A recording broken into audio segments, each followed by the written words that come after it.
Hey, welcome back to another video. This time I'm going to show you how to change your square taper cranks to Hollowtech 2.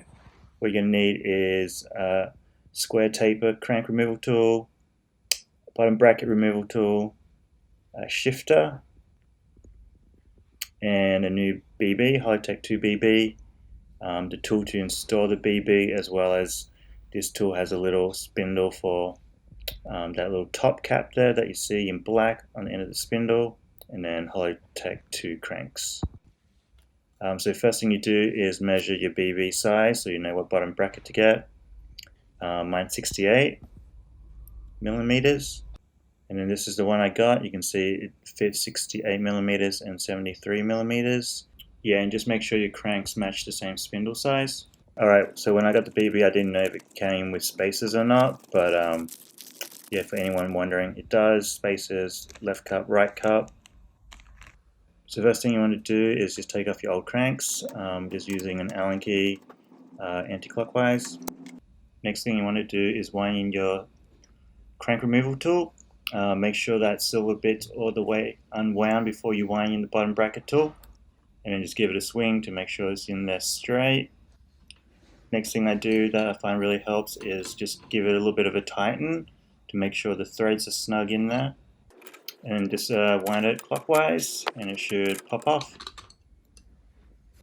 Alright, next thing is to remove the square tape bottom bracket. You just turn it the same way that your wheels roll on both sides, so towards the back.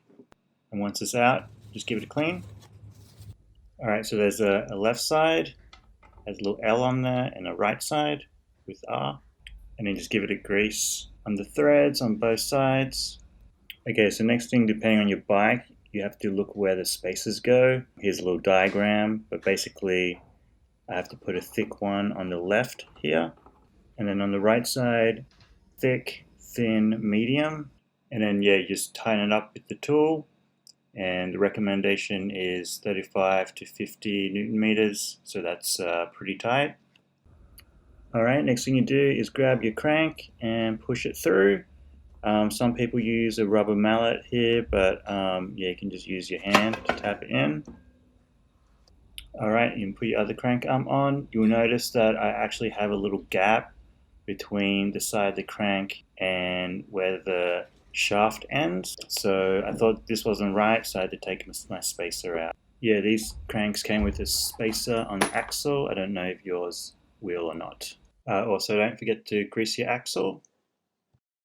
Alright, next thing you want to do is put on the little cap here, and don't forget to grease it up and tighten it to 0.7, 1.5 Newton meters, which is just basically finger tight. And next thing you want to do is tighten these Allen bolts. Just make sure you do each side, switch back and forth so there's even pressure.